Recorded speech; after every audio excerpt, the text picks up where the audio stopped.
নমস্কার, আপনারা দেখছেন ক্রাইম প্রেস বেঙ্গল নিউজ। আরামবাগের গৌরহাটি মোড় থেকে পল্লীশ্রী মোড় পর্যন্ত মেন রাস্তার পাশে দেখতে পাওয়া যায় অবৈধভাবে বাইক থেকে বিভিন্ন চারচাকা, অটোসহ টোটো এবং বিভিন্ন গাড়ি রাখতে। সেই কারণে বিভিন্ন সময়ে ঘটে যায় ছোট বড় পথ দুর্ঘটনা। সেই জায়গায় শহরকে যানজট মুক্ত করতে আরামবাগ পুলিশ প্রশাসন ও ট্রাফিক গার্ডের পক্ষ থেকে লিংক রোড সংলগ্ন একটি ইলেকট্রিক শোরুম সংলগ্ন এলাকায় একটি পার্কিং জোনের ব্যবস্থা করে দেওয়া হলো। পুলিশ প্রশাসনের পক্ষ থেকে সকলকে অনুরোধ করা হয়েছে তারা যেন নির্দিষ্ট পার্কিংয়ে গাড়ি রাখে। তারপরেও যদি কেউ নির্দিষ্ট পার্কিংয়ের বাইরে বাইক, টোটো, অটো, চার চাকার গাড়ি না রাখে তাহলে প্রশাসনের পক্ষ থেকে ব্যবস্থা নেওয়া হবে। শুক্রবার পুলিশ প্রশাসনের পক্ষ থেকে সেভ ড্রাইভ সেভ লাইফ কর্মসূচির মধ্য দিয়ে এবং মাইকিং করে প্রচার করে জানানো হয় বিষয়টি।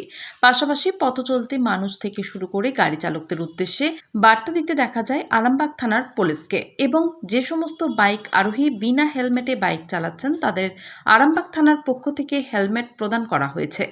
পরিশেষে বলা যেতে পারে পুলিশ প্রশাসনের এই উদ্যোগকে সাধুবাদ জানিয়েছেন আরামবাগবাসী। আরামবাগ থেকে প্রদ্যুৎ গুহর সঙ্গে সুমন চন্দ্রের report, crime press Bengal news. দেখতে পাচ্ছেন যারা হেলমেট পরে নেয় তাদেরকে একটি করে হেলমেট উপহার তুলে দেওয়া হচ্ছে আরামবাগ থানার পুলিশ প্রশাসনের পক্ষ থেকে। সেই সবই সরাসরি দেখছেন আরামবাগ নিউজে।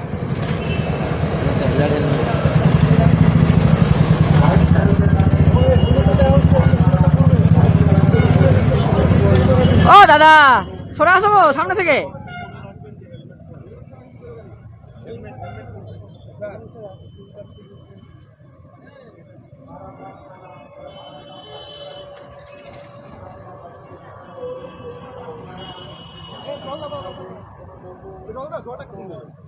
রোজা আছে, রোজা আছে।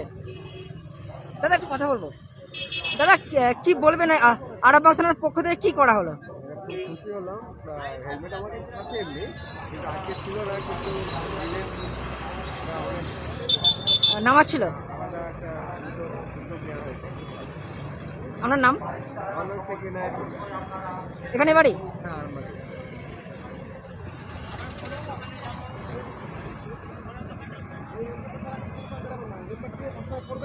তাহলে রাস্তাঘাটে অ্যাক্সিডেন্ট হবে না, বুঝা গেল? হেলমেটটা পরে থাকবেন, বলছি গাড়ি নিয়ে বেরোবেন, হেলমেটটা পরে থাকবেন। বলছি কি বলবেন থানার পক্ষ থেকে কি করা হলো?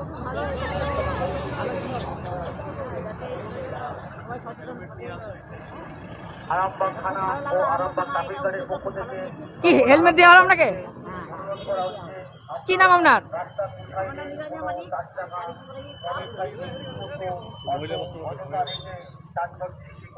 হেলমেট পরে থাকবেন সব সময়, গাড়ি যখন চালাবেন হেলমেট